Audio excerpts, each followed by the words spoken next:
십자가의 목격자들, 오늘은 그 세 번째 순서로 아리마대 사람 요셉에 관한 내용을 같이 상고해 보겠습니다. 요한복음 19장 38절에 아리마대 사람 요셉은 예수의 제자이나 유대인이 두려워 그것을 숨기더니 2일 후에 빌라도에게 예수의 시체를 가져가기를 구하매 빌라도가 허락하는지라 이에 가서 예수의 시체를 가져가니라 라고 기록이 되어 있습니다. 성경 속에 보면은 요셉이라는 이름을 가진 사람이 여럿이 나옵니다. 오늘 본문에 나와 있는 아리마대 사람 요셉도 요셉이고요. 또 야곱의 12아들 중에 11번째 아들이었던 꿈쟁이로 알려진 요셉, 그리고 또 예수님의 모친 마리아의 남편인 요셉, 그리고 가룟 유다를 대신해서 사도를 새로 보선할 때에 그저 뽑힐 뻔했던, 추천은 되었으나 뽑히지는 않았죠. 그 사람이 또 요셉이고, 또 우리가 아는 대로 사도들에 의하여 바나바라는 이름으로 불려져서 우리가 그저 1차 전도행, 2차 전도행 다닐 때에 바나바와 바울, 유명한 선교사로 알고 있는 그 바나바, 원래 본명은 구브로 출신의 요셉이라고 했습니다. 자, 이런 다른 요셉과 구분하기 위해서 오늘 이 아리마대 사람 요셉은 그가 태어난 동네, 그의 고향 동네의 이름을 붙여가지고 다른 요셉들과 구분을 하는 것을 우리가 볼 수 있습니다. 이 아리마대 사람 요셉, 이 사람이 누구입니까? 그는 지비가 존귀한 공회원이었다, 이렇게 마가복음 15장 43절에 말하고 있습니다. 요즘식으로 말한다 그러면 국회의원 중에 여당의 중요 당직자 중에 한 사람 같은 그런 아주 사회적으로는 높은 지위에 있는 그런 인물이었습니다. 경제적으로는 마태복음 27장 57절에 아리마대의 부자 요셉이라고 부른 걸로 볼 때에 재산이 많은 사람이었던 것을 우리가 알 수 있고, 또 그의 성품은 누가복음 23장 50절에 선하고 의로운 요셉이라고 불리우고 있습니다.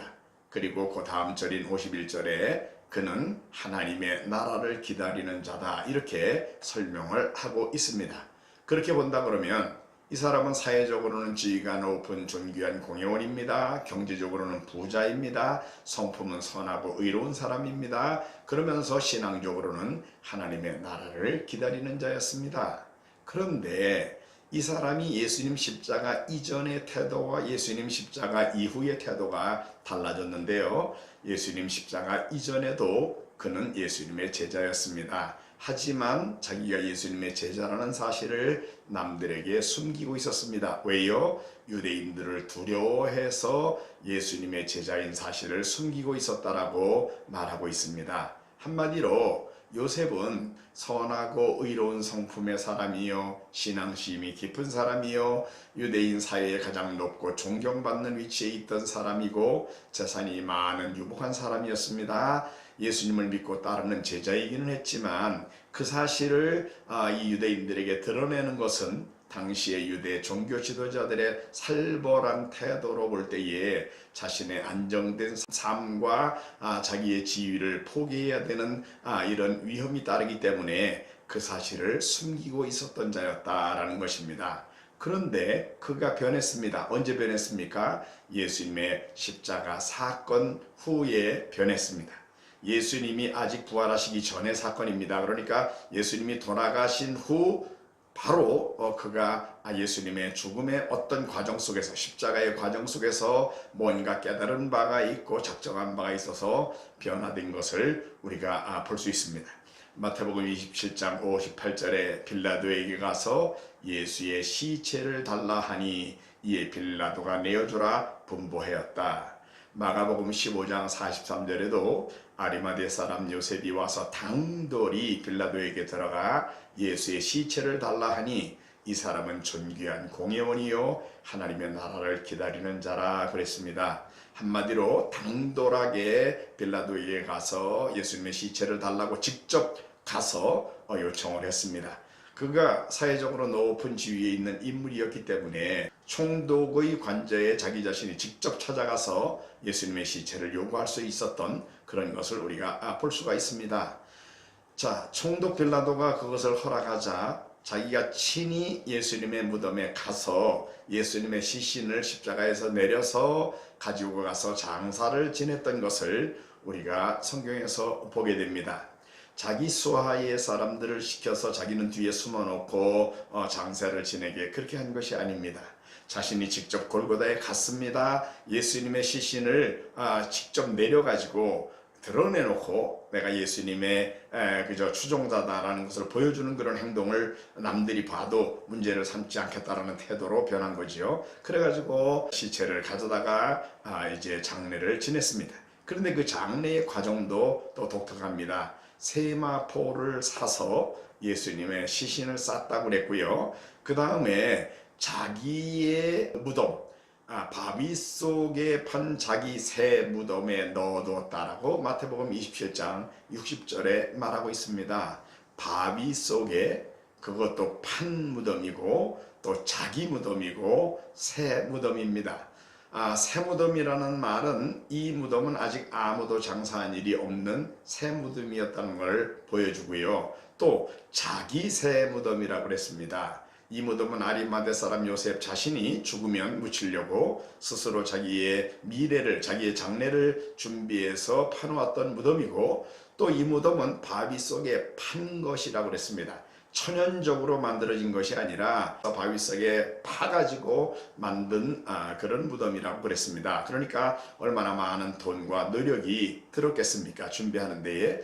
또 그 무덤은 매우 규모로 볼 때에는 큰 무덤이었습니다.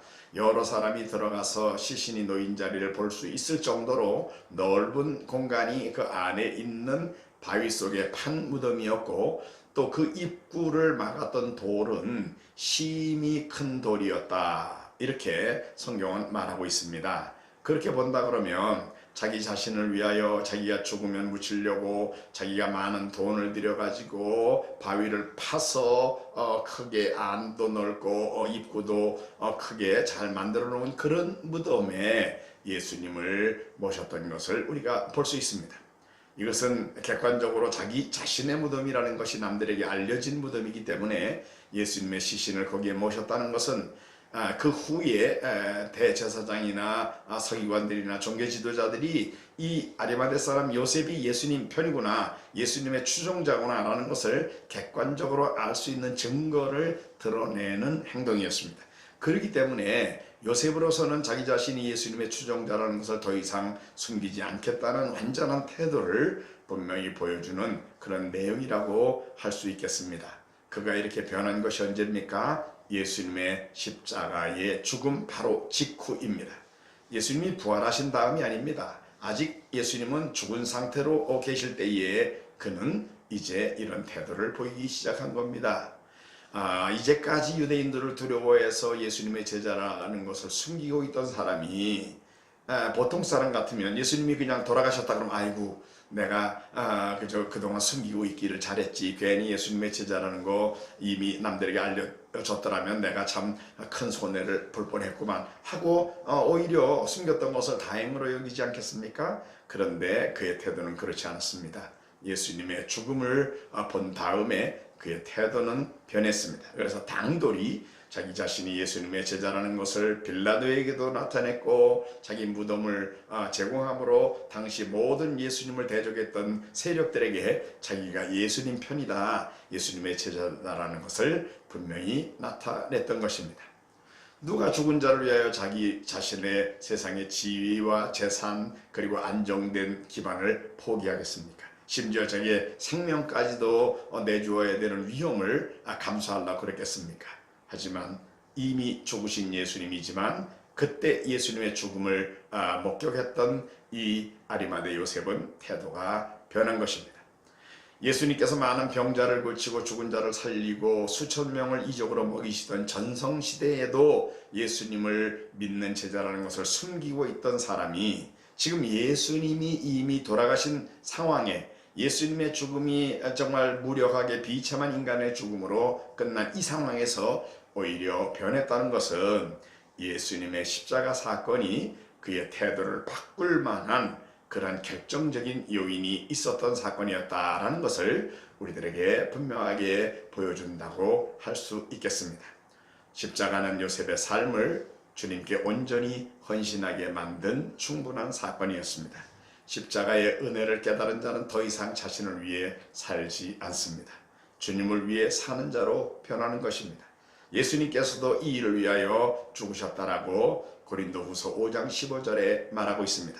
저가 모든 사람을 대신하여 죽으심은 산 자들로 하여금 다시는 저희 자신을 위하여 살지 않고 오직 저희를 대신하여 죽었다가 다시 사신 자를 위하여 살게 하려 함이니라. 우리 영적으로 산 자들, 예수를 믿는 사람들, 우리는 이제 예수님을 위하여 살 자들입니다. 바울은 자기의 선교팀의 사람들과 로마 교회의 교인들을 묶어서 로마서 14장 7절에 이렇게 말합니다. 우리 중에 누구든지 자기를 위하여 사는 자가 없고 자기를 위하여 죽는 자도 없도다. 우리가 살아도 주를 위해 살고 죽어도 주를 위해 죽나니 우리가 사나 죽으나 다 주의 것이로다. 우리도 모두 온전히 주님을 위해 사는 헌신된 주님의 백성들이 되어야 되겠습니다. 주님은 우리의 죄를 위하여 자기 자신을 온전히 주셨습니다. 우리 같은 죄인을 구원하려고 자신을 온전히 주셨습니다. 우리 자신도 우리 자신을 온전히 주님께 드리는 그런 우리 모든 성도님들이 되어야 할 것을 우리 요셉의 변화의 속에 이 교훈 속에서 우리가 함께 발견하게 됩니다.